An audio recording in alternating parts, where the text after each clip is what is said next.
할렐루야, 할렐루야. 신년 첫 하우 금요 예배 오신 여러분들을 진심으로 환영합니다. 오늘 특별히 의미 있는 것은 첫 금요 예배일 뿐만 아니라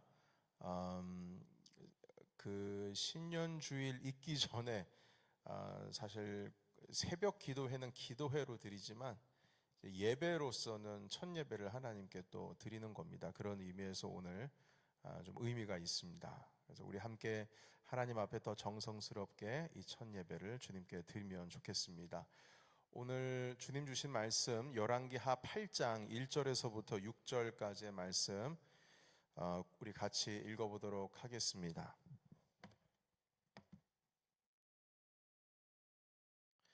우리 같이 읽어볼까요? 자, 시작. 엘리사가 이전에 아들을 다시 살려준 여인에게 이르되 너는 일어나서 내 가족과 함께 거주할 만한 곳으로 가서 거주하라. 여호와께서 기근을 부르셨으니 그대로 이 땅에 7년 동안 임하리라 하니 여인이 일어나서 하나님의 사람의 말대로 행하여 그의 가족과 함께 가서 블레셋 사람들의 땅에 7년을 우거하다가 7년이 다음에 여인이 블레셋 사람들의 땅에서 돌아와 자기 집과 전토를 위하여 호소하려 하여 왕에게 나아갔더라.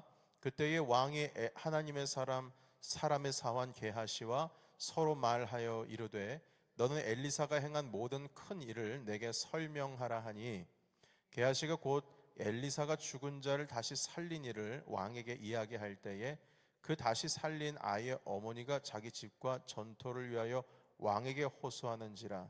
게하시가 이르되 내 주 왕이여 이는 그 여인이요 저는 그 아들이니 곧 엘리사가 다시 살린 자이니라 하니라. 왕이 그 여인에게 물으매 여인이 설명한지라. 왕이 그를 위하여 한 관리를 임명하여 이르되 이 여인에게 속한 모든 것과 이 땅에서 떠날 때부터 이제까지 그 밭의 소출을 다 돌려주라 하였더라. 왕이 다음 7절이요? 6절까지 읽었습니까? 네. 나중에는 끝절이 있으면 아멘이라고 꼭 써주시면 좋겠습니다. 예, 다음 7절을 읽을 것 같았습니다.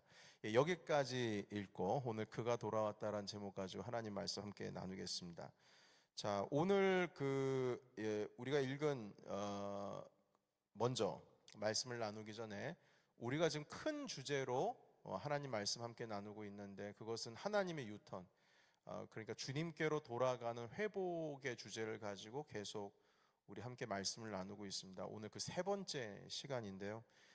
지난주까지는 나만 장군의 회복에 대해서 함께 말씀을 나누었는데 이제 오늘은 또 하나의 회복인 그 엘리사를 지극히 옆에서 수종을 들었던 수넴 여인의 아들의 회복에 대한 이야기와 연결되어 있는 내용을 잠깐 보도록 하겠습니다. 오늘 우리가 읽은 본문의 말씀 8장 1절을 보면 엘리사가 이전에 아들을 살려준 그 수넴 여인 그 이야기를 잠깐 들려주고 있습니다. 과거 7년 전의 일입니다. 엘리사가 수넴이라고 하는 곳에 가서 한 여인의 초청을 받아서 그 집에 들어가서 음식을 대접받은 적이 있습니다. 이 여인의 남편도 함께 환영을 해서 아주 지극정성으로 엘리사 선지자를 이제 환영을 했죠. 자, 그런데 이 여인이 여기서 멈춘 것이 아니라 그 남편에게 간청을 해서 여보, 그래도 하나님의 사람이신데 이 수넴 지역에 올 때마다 우리 집에 머물게 합시다. 저기 다락방이 있잖아요. 거기를 좀 잘 치워서 침대도 넣고 우리 하나님의 사람 엘리사 선지자를 그렇게 우리 섬기면 좋겠습니다 해서 남편과 함께 그 다락방을 잘 치웠어요. 방 한 켠을 내가지고 엘리사 선지자께서 일단 수넴 지역을 오게만 하면 그 집에서 머물다 가시는 거예요. 그러니까 이렇게 지극정성으로 하나님의 사람을 옆에서 서포트를 하고 있으니까요. 엘리사가 이 여인에게 필요한 게 뭔지를 물어봤어요. 여인아, 무엇이 필요하냐? 만약에 필요한 게 있으면 나는 가진 것이 없지만 왕과 그리고 군대의 장수들에게, 그러니까 이제 왕이라 하면 이스라엘 왕이죠. 내가 간청해서 네가 필요한 것을 왕을 통해서 줄 수 있도록 그렇게 내가 해주마. 너희 소원이 뭐냐? 이렇게 물었어요. 자, 그러자 이 여인이 아무런 소원을 얘기를 하지 않습니다. 선지자님, 전 됐습니다. 지금 어려움 없이 잘 지내고 있습니다. 아무것도 필요 없습니다. 이렇게 의외의 또 답을 하는 거예요. 자, 그래서 이 엘리사가 자기 사환 게하시가 있는데 그 게하시에게 이 여인의 집에 뭔가 베풀고 싶은 게 있는데 네가 볼 때 좀 뭔가 필요한 것 같냐라고 물었어요. 자, 그러자 이 게하시가 이 여인에게 지금 보니까 아이가 없고 그리고 남편은 많이 나이가 들었다고, 그래서 이제 아기를 낳기가 좀 어렵지 않겠냐고 이제 그런 식으로 얘기를 했어요. 그러자 이 엘리사가 그 내용을 듣고 다시 여인을 불렀어요. 그래서 내년 이맘때쯤에 아들이 있을 것이다 하면서 축복을 해주었죠. 그리고 나서 정말 1년 뒤에 아기가 생긴 거예요. 꼭 아브라함의 아내 사라에게 아브라함에게 하나님의 천사가 와서 사람의 모양을 하고 소돔 땅으로 가는 가운데 아브라함의 대접을 받고 나서 그리고 나서 네가 이맘때문에 아들이 있을 것이다 하면서 이삭에 대한 이야기를 해주셨던 그 대목과 아주 똑같은 유사한 내용이 이루어지는 것이죠. 자, 그리고 아기를 정말 낳았어요. 그래서 오랜 시간이 지나서 이 아이가 자랐었는데, 그런데 한 번은 이 아이가 너무 머리가 아프다고 떼굴떼굴 굴르다가 결국엔 이 아이가 생명을 어미의 품 안에서 죽게 되었습니다. 자, 그러자 이 여인이 너무나 슬퍼하는 마음에 일단 엘리사가 원래 머물렀던 그 다락방에 이 아이를 눕혀놨어요. 그리고 남편에게 내가 지금 엘리사에게 다녀와야 되겠다고 그렇게 말하고 길을 떠납니다. 남편은 도대체 거길 왜 가냐? 그러니까 아이를 살리려고 하는 마음보다는 그것이 불가능하다라는 마음을 가지고 있었겠죠. 그런데 이 여인이 갈멜산에 있는 그 엘리사를 찾아가서 울면서 하소연을 합니다. 선지자님, 누가 아이를 내가 달라고 했습니까? 뭔가 소원이 있냐고 물어봤을 때 나는 아무것도 필요 없다고, 지금도 여지껏 잘 지내고 있다고, 불편 없다고 그렇게 말씀드렸는데, 저는 소원을 얘기도 하지 않았는데 당신이 그냥 아이를 가질 수 있도록 축복을 해주셔서 아이는 가졌는데, 아니 이렇게 마음 찢어지게 만들면 이거 어떻게 합니까? 그러니까 아이가 죽은 그 일에 대해서 엘리사 선지자께 아주 아픈 마음을 토로하는 거죠. 자, 그러자 이 당장의 엘리사는 그냥 게하시아에게 당장 채비를 해라 해서 그 수넴 지역으로 곧바로 내려갑니다. 그리고 감사하게도 그 아이를 살리셨습니다. 그리고 나중에 이 수넴 여인에게 말하는데, 이제부터 7년 동안 기근이 이 땅에 임할 것이다. 그래서 곧 다른 곳으로 가서 이 지역을 떠나서 다른 지역에 있다가 7년 뒤에 돌아오라는 말씀을 하셨어요. 여러분, 여기까지가 몇 장에 대한 이야기인 줄 아십니까? 열왕기하 4장에 대한 이야기입니다. 여러분, 근데 우리는 지금 몇 장을 읽고 있죠? 오늘 열왕기하 8장을 읽었습니다. 그래서 이 8장을 이해하려면 이 열왕기하 4장이 중요해요. 자, 그리고 나서 이 여인과 남편과 아이가 블레셋 지역으로 일단 기근을 피해서 도망을 하게 되고 그쪽에서 이주해서 7년 동안 살게 됩니다. 자, 그러면 그 4장과 8장, 오늘 읽었던 이 8장 사이에 어떤 일이 일어나느냐? 그것이 바로 지난주에 우리가 살펴봤던 나만 장군의 이야기가 열왕기 하 5장에 등장을 합니다.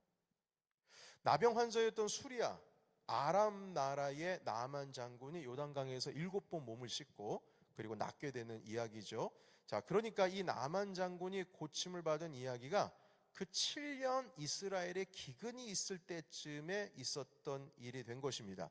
자, 그리고 이 기근 동안에 이 수넴 여인은 아들과 남편과 함께 블레셋 지역으로 가서 거기서 이제 기근을 지나게 됐지요. 그리고 혹시 이 기근이 일어나는 동안에 아들이 지금 죽었다가 살아났는데 또 먹지를 못해서 위기가 와서 죽게 되면 어떻게 해요? 그러니까 일단 피신해 있어라 해서 엘리사 선지자가 블레셋 지역으로 피신을 시킨 것입니다.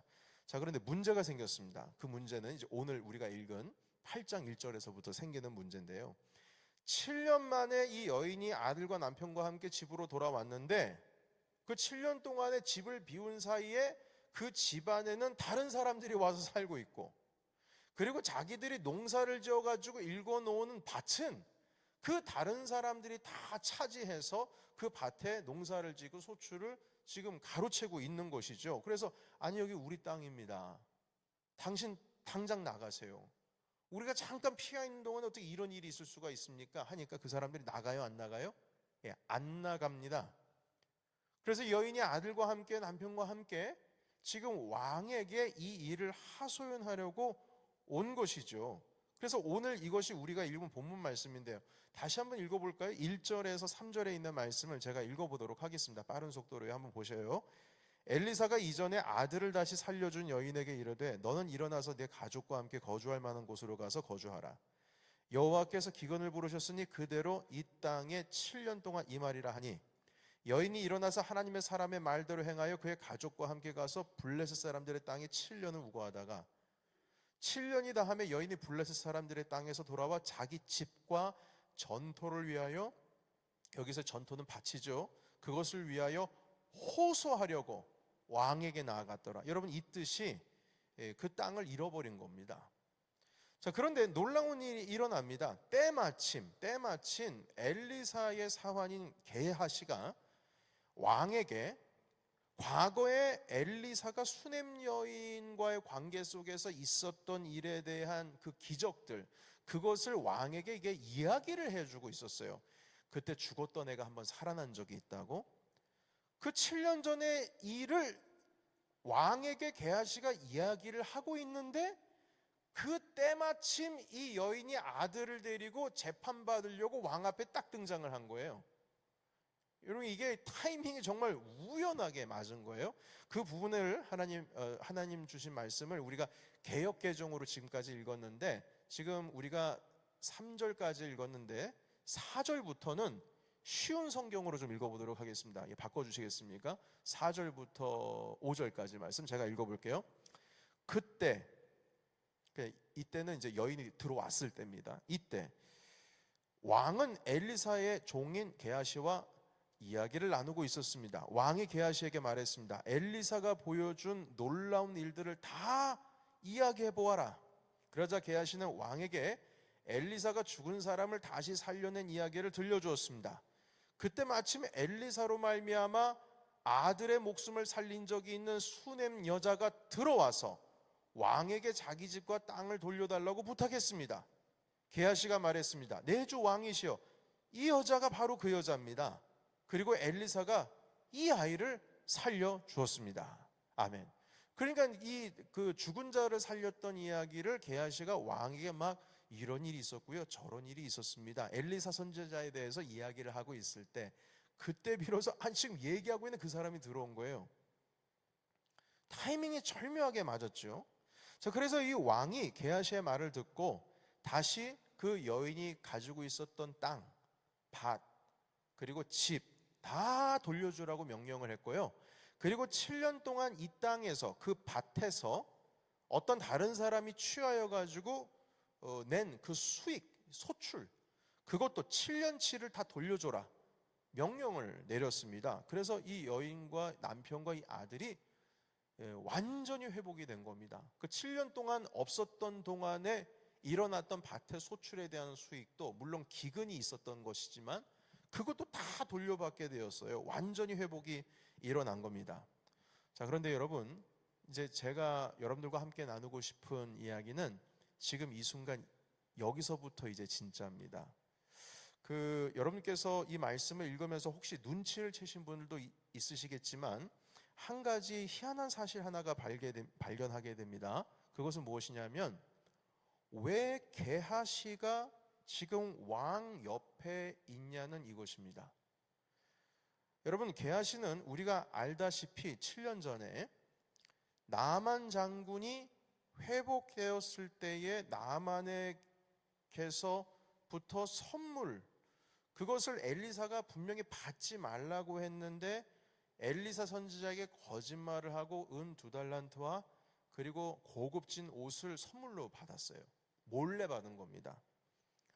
그리고 나서 게하시는 엘리사 선지자에게 저는 아닙니다, 저 여기 계속 있었습니다, 거짓말함으로 말미암아서, 불순종함으로 말미암아서 나만에게 있었던 나병, 그 문둥병이 게하시에게로 옮겨 붙어 버렸습니다. 그리고 이 엘리사의 저주로 말미암아 게하시의 자녀까지 그 나병이 번지게 되었습니다. 한마디로 이 한 번의 불순종으로 인해서 일어난 결과였죠. 자, 그런데 그 나병 걸린 게하시가 7년 뒤에 어떻게 지금 왕 옆에서 엘리사 선지자의 이야기를 하는 사람이 됐냐는 거예요. 여러분, 이게 좀 희한하지 않습니까? 지금 나병 걸린 사람이죠. 그리고 여러분, 이 나병이 일단 한번 걸리면은요, 조건 없습니다. 무조건 성 밖으로 쫓겨납니다. 그게 율법입니다. 진 밖으로 나가야 돼요. 평생 거기서 살게 됩니다. 그러니까 유대인들에게는 그 쓰레기를 버리는 곳이 성 밖에 따로 있었거든요. 막 이렇게 배설물도 치우고 옛날 거름 같은 거 다 이렇게 치우는 그 똥무더기 같은 지역이 있었는데, 그런 곳에서 나병 환자들이 촌을 이루고 살게 됩니다. 그러니까 거기서 평생을 살게 되는 거예요. 나병 환자는 절대 성 안으로 들어올 수도 없고요. 그리고 혹시 성 밖으로 사람들이 돌아다니다가 나병 환자를 딱 발견하면은 일단 만나면 재수 없다고 돌 가지고 던졌고요. 그리고 나병 환자는 성한 사람이 이렇게 지나가게 되면 나는 부정합니다, 나는 부정합니다 하면서 소리를 질러야 했어요. 한마디로 경고하는 거죠. 나한테 오지 말라고. 그렇게 하면서 살아가야 한다는 것입니다. 자, 그래서 이 전염병 걸린 이 사람이 들어오지를 못하는 거예요. 그런데 어떻게 지금 게하시가 왕 옆에 있을 수 있냐는 것이죠. 여러분, 여기서 우리가 한 가지 알 수 있는 것은 게하시가 그런 문둥병이 낫다는 거예요, 안 낫다는 거예요? 문둥병이 나은 겁니다. 처음 듣는 얘기죠. 게하시가 나병에서 자유하지를 않으면 여기 올 수가 없습니다.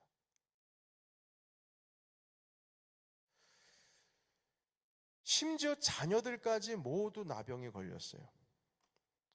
여러분, 그 부분을 한번 살펴보겠습니다. 26절 열왕기하 5장 26절에서 27절 말씀인데요, 같이 읽겠습니다. 자, 시작. 엘리사가 이르되 한 사람이 수레에서 내려 너를 맞이할 때에 내 마음이 함께 가지 아니하느냐? 지금이 어찌 은을 받으며 옷을 받으며 감람원이나 포도원이나 양이나 소나 남종이나 여종을 받을 때이냐?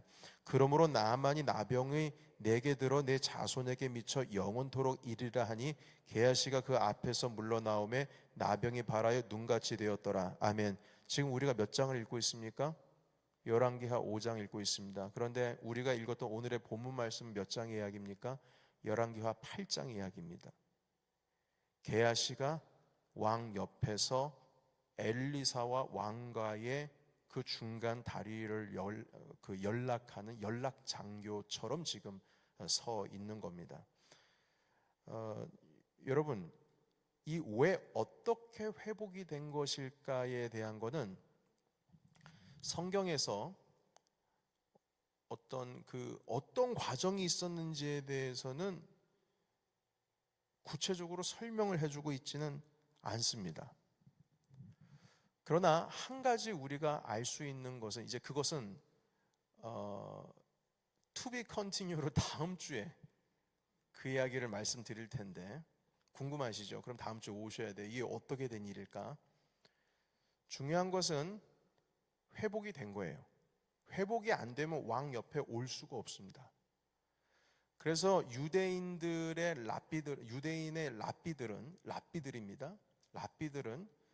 이 게하시가 중간에 이런 과정을 통해서 회복되었다라고 하는 해석을 내어놓았는데, 그것을 제가 성경을 통해서 다음 주에 설명해 드리겠습니다. 일단 오늘은 회복이 된 것만 함께 나누고자 하는 거예요. 여러분, 불순종에서 저주를 받으면 회복되는 것이 참 어렵습니다. 그럼에도 불구하고 열왕기하 지금 8장의 말씀은 게하시에게 주님께서 은혜를 베풀어 주셔서 불순종했음에도 불구하고 그 순간 다시 기회를 얻어서 왕의 옆에서 엘리사와의 중간 연락책을 맡는 장교 역할을 지금 하고 있다는 것이죠. 여러분, 우리는 불순종에서 회복될 수 있었던 기회가 있었음에도 불구하고 회복되지 못한 사람 한 사람을 알고 있습니다. 그 사람은 바로 사울이라는 사람입니다. 사울은 사무엘 선지자가 아말렉과의 전쟁에서 전리품을 남겨두지 말고 모든 생물은 다 진멸하라고 말씀하셨어요. 그런데 사울이 하나님께 드릴 좋은 양들은 다 살려놨습니다. 그리고 사무엘 선지자가 아말렉과의 전쟁에서 이겼다는 소식을 듣고 왔는데 이미 알고 있는 거죠. 양의 소리가, 가축의 소리가 주변에서 들리니까 왕이요, 지금 어떻게 된 일입니까? 그러자 하나님께 드릴 제사, 그것을 위해서 좋은 것을 남겨두었다라고 사무엘 선지자에게 이야기를 합니다. 그러자 사무엘 선지자가 이렇게 말했습니다. 사무엘상 15장 22절 23절 말씀 같이 읽어볼까요? 스크린 없어요? 네, 그럼 제가 읽어드리겠습니다. 사무엘이 이르되 여호와께서 번제와 다른 제사를 그 목소리를 청종하는 것을 좋아하심같이 좋아하시겠나이까? 순종이 제사보다 낫고 듣는 것이 숫 양의 기름보다 나으니. 그러니까 순종하셔야지 어떻게 제사 드리려고 양을 숨겨놓습니까? 이는 거역하는 것은 점치는 죄와 같고, 그러니까 불순종이 점치는 것과 똑같다는 거예요. 완고한 것은, 주님께서 말씀하셨는데 불순종하면서도 지금 당신처럼 목이 이렇게 곧아버린 것은 우상에게 절하는 죄와 같음이라. 왕이 여호와의 말씀을 버렸으므로 여호와께서도 왕을 버려 왕이 되지 못하게 하셨나이다 하니. 여러분, 이게 사무엘상 15장 22절에서 23절 말씀이에요. 자, 그런데 여기서 이 순간에 사울 왕이 잘못했습니다. 제가 회개합니다. 이렇게 하면 참 좋은데, 물론 사울 왕이 자기가 잘못했다고 죄졌다고 얘기는 했어요. 그런데 그 말이 거짓말이라는 것이 곧바로 튀어나옵니다. 어떤 의미로 튀어나오냐면, 선지자님, 당신께서 지금 이대로 저와 함께한 이 자리를 떠나가시고 지금 전쟁에서 이겼는데 감사 제사를 드리지 않고 당신께서 만약에 떠나시면 제 꼴이 어떻게 됩니까? 제 모양새가 어떻게 됩니까? 제발 그러지 좀 마시고 제발 좀 그냥 마음의 노여움을 푸시고 제가 잘못했으니 여기서 저와 함께 예배를 드리십시다. 제사를 드리십시다. 백성들 보는 눈이 많습니다. 이렇게 얘기를 했어요. 그러면 이 사울 왕은 지금 하나님께 회개한 것이 먼저입니까? 아니면 백성들 눈치 보는 게 먼저입니까? 눈치 보는 거죠. 그러니까 회개라고 하는 것은 제발 제가 잘못했으니까 백성들 보기에 창피합니다. 지금 당신 떠나시면 내가 지금 뭐가 됩니까? 지금 이렇게 어려울 때에 당신이 나와 함께 있어야 좀 체면도 지켜주는 것 아닙니까? 사무엘이 뒤도 돌아보지 않고 떠나버렸어요. 여러분, 그런데 이 사실은 두 번째 기회였습니다. 첫 번째는 어떤 것으로 말미암아 불순종을 했냐면 블레셋과의 전쟁에서 블레셋이 바로 코앞까지였거든요. 그랬을 때에 이 사무엘 선지자께서 나를 기다리세요. 나를 기다렸다가 먼저 예배를, 제사를 하나님께 드리고 나서 전쟁하러 나갑시다. 가장 먼저는 주님 앞에 제사를 드려야 됩니다. 그걸 기다리라고 했거든요. 그런데 그 기다린 날짜에 자꾸 이 사무엘 선지자가 늦게, 시간이 다 됐는데 오지를 않는 거예요. 블레셋은 계속 앞으로 오고 있습니다. 그러니까 이러다가 전쟁 나겠는 거예요. 이러다 당하겠는 겁니다. 그래서 기다리지를 못하고 그냥 자기 임의대로 제사를 드려버렸어요. 그러니까 사무엘 선지자가 와서 지금 왕이셔, 당신 지금 뭐 하십니까? 당신 지금 뭐 하시는 거예요? 나를 기다리라고 했는데 어떻게 기다리지 않고 당신만 왜 이렇게 합니까? 그때서 벌써 불순종 때문에 하나님께서 당신을 싫어하신다고, 당신이 이러다가 왕의 자리에서 쫓겨난다고 한번 주님께서 말씀이 있으셨거든요. 그런데 그 기억이 있음에도 불구하고 두 번째 불순종을 또 한 거예요. 그리고 나서 회개할 수 있는 기회가 있었는데 회개할 기회를 놓쳐버리고 자기 체면 때문에 지금 좀 떠나지 말고 있어달라는 말 한마디 때문에 이 사무엘 선지자가 뒤도 돌아보지 않고 떠나게 되었던 것이죠. 여러분, 그래서 이 사울은 용서를 받지를 못했습니다. 나중에 블레셋과의 전쟁에서 목숨을 잃게 되는 것이죠. 여러분, 희한하죠? 사울은 용서를 받지를 못했고, 게하시 같은 경우에는 중간에 무슨 일이 일어났는지에 대해서는 성경에서 가르쳐주고 있지는 않은 것 같습니다만, 게하시는 7년 뒤에 회복이 됐어요. 멀쩡한 몸으로 왕 옆에서 연락장교 역할을 하는 거예요. 사실 이제 다음 주에 살펴보겠지만 그 왕 옆에 있어야 할 사람이 바로 그 전장에서 죽었습니다. 그 빈자리를 이 게하시라고 한 사람이 대신 들어간 거예요. 그러니까 지금 목사님이 지금 게하시가 회복이 안 됐는데 회복이 된 것으로 오해하는 거 아니요. 회복이 됐어요. 회복이 돼서 지금 그 자리에 들어가 있는 거예요. 그래서 왜 어떻게 해서 게하시가 이런 일이 일어났을까? 그건 다음 주에 말씀을 나누겠습니다만, 여러분, 중요한 것은 무엇이냐면 기회가 왔을 때 게하시는 그 회복의 기회를 붙든 것입니다. 그러나 사울은 두 번째 기회가 왔을 때에 붙들지를 못하고 다시 놓쳐버렸어요. 전리품은 분명히 다 진멸해야 된다라고 말씀하셨음에도 불구하고 진멸을 하지 않고 두 번째 불순종을 또 했다는 것이죠. 사랑하는 성도 여러분, 실수라고 하는 것은 한 번 정도는 있을 수가 있습니다. 그러나 그것이 반복되지 않게 하는 것이 중요한 것입니다. 과거에 게하시 같은 일이 일어날 수 있어요. 사실 게하시가 뭐 그렇게 큰 잘못을 한 것도 아니거든요. 왜냐하면 실질적으로 엘리사 선지자께서 그 선지자 학교를 하고 있었어요. 학생들이 각지에서 몰려오는데 그 학생들을 먹여야 되지 않습니까? 그래서 그 학생들을 채우기 위해서 옷도 좀 줘야 되고 좀 먹여야 되고 해야 됐는데, 그것을 이 나만 장군이 가지고 있는 금이라든지 은이라든지 이런 걸 가지고 다 해결할 수 있거든요. 그런데 한마디로 이게 그 실행을 하는 실행하는 역할을 하고 계신 집사 역할을 하시는 분이신데, 아니 우리 선지자께서는 현실도 모르고 지금 선지자 학교가 어떻게 돌아가는지도 모르고 아니 주시겠다고 하는 거를 왜 안 받으시는 거야? 나 진짜 이해가 안 되네. 아니 당신은 그냥 명령만 내리면 되지 이걸 운영하고 있는 나는 그냥 죽겠는데 어떻게 이러실 수가 있어? 자기를 위한 것이 아니라 학교를 운영하기 위해서 한 것이거든요. 그럼에도 불구하고 불순종이라고 하는 것 때문에 결국에는 나병이 들어오게 되었어요. 아니 이게 나병이 들어올 정도인가? 그냥 혼내고 다음부터는 그러지 말라고 하면 될 걸 왜 이렇게까지 하시냐? 우리는 그런 질문을 할 수가 있는데요.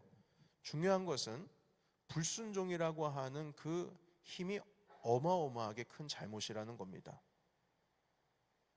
사무엘 선지자가 말했잖아요.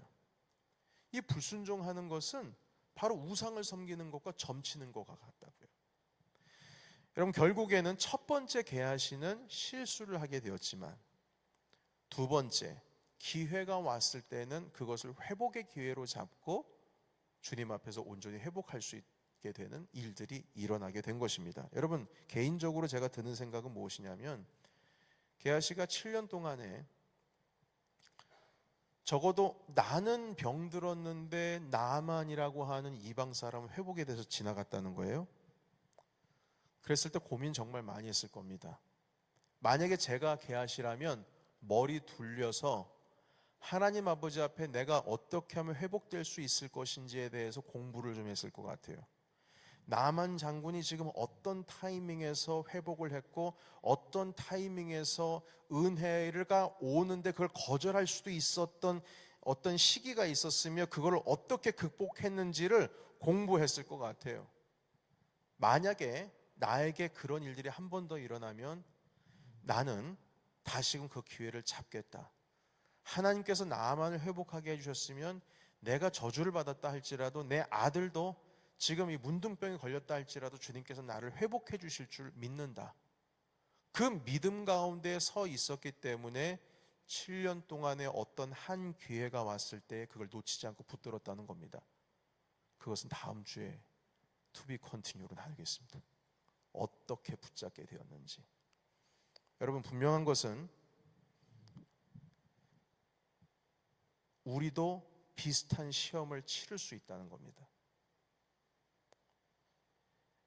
게하시의 회복은 지금 이 순간은 설명을 할 수는 없는 일이 되어버렸지만, 중요한 것은 두 번째 왔을 때 그것을 붙들었다는 거예요.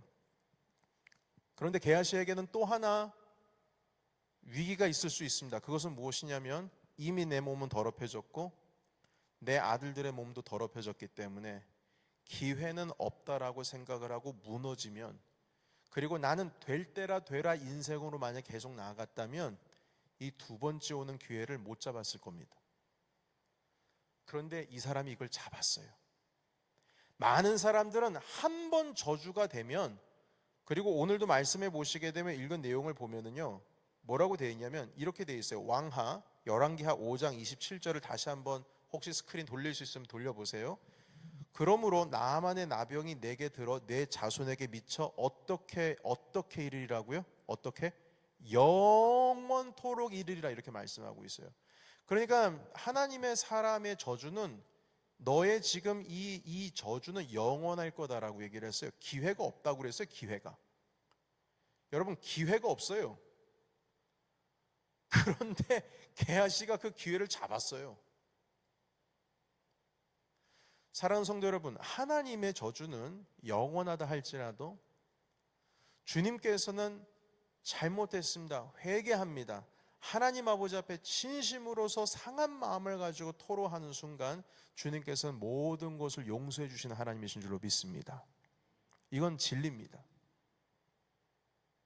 영원토록이라고 했지만 그 중간에 하나님, 다시 한번 나에게 기회를 주세요.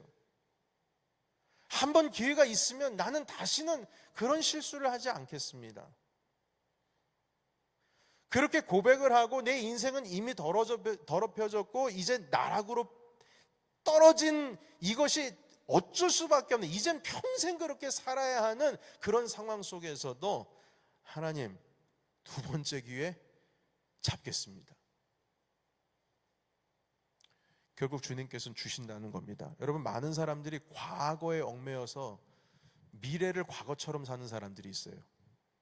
내 과거가 이렇게 더럽혀졌기 때문에, 이미 끝났기 때문에 미래도 똑같을 거야 라고 생각하고 계속 진행해 나간다는 겁니다. 얽매여가지고. 아니요, 과거를 미래에 결정할 수 있는 근거로 삼지를 마십시오. 옛날 일은 옛날 일을 두고 하나님께서 오늘 우리에게 새롭게 하실 것에 대한 기대를 하시고 소망하시는 여러분들이 되시길 축복합니다. 이전 것은 지나갔으니 보라 새 것이 되었더라 하시는 말씀은 이미 그건 옛 말씀이 아니고 오늘도 우리 가운데 새롭게 하시는 말씀인 줄로 믿습니다.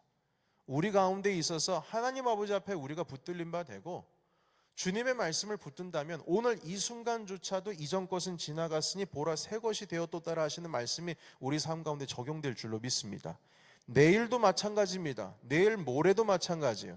그 이후에도 이전 것은 지나갔으니 보라 새 것이 되었다라고 하시는 말씀은 지금 이 순간, 오늘 바로 이 시간에 나에게 하신 말씀이요, 그 말씀은 수없이 많은 시간이 지났다 할지라도 주님 다시 오실 때까지는 이전 것은 지나갔으니 보라 새 것이 되었다라는 말씀은 오늘 계속 우리에게 새로운 말씀으로 허락해 주실 줄을 믿습니다.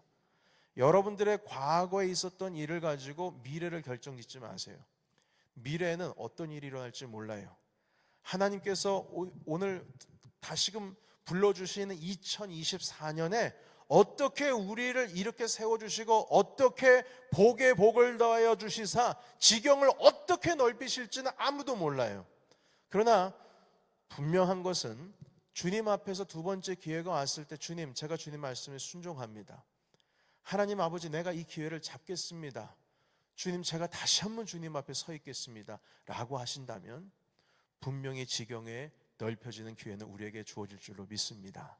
이 새해의 말씀을 여러분 가슴에 새기시고, 이제 다음 주의 제목은 한 번 더 기회를 주시는 하나님에 대한 말씀을 이 게하시의 이야기를 통해서 나누겠습니다. 오늘 이 말씀을 통해서 여러분들의 삶 가운데 2023년 무슨 일이 있었던, 어떤 일이 있었던 지금 이 순간부터 그것은 다 뒤로 하고 새로운 소망을 주신 하나님께 엎드리시는 저와 여러분이 되시기를 예수의 이름으로 축원합니다. 아멘. 기도하겠습니다. 살아계신 하나님 아버지, 오늘 주님의 말씀 가운데 회복의 말씀으로 주님 앞에 서 있습니다. 하나님 아버지, 우리가 주님 앞에서 하나님 아버지 이 모든 이전 것은 지나갔으니 보라 새 것이 되어뒀다 하시는 주님의 말씀이 우리 가운데 임하시기를 간절히 원합니다. 하나님 아버지, 우리가 과거에 어떤 일이 있었든 그것이 미래를 결정하는 근거가 되지를 않습니다. 하나님의 그 보좌 앞으로 나가겠습니다. 은혜 앞으로 나가겠습니다. 주님, 우리를 받아주시고 하나님 새로운 새해 2024년에 복에 복을 더하사 그 지경에 넓혀지는 놀라운 은혜 말씀을 또한 실제를 우리에게 허락하여 주시옵소서. 예수 그리스도의 이름으로 간절히 기도하옵나이다.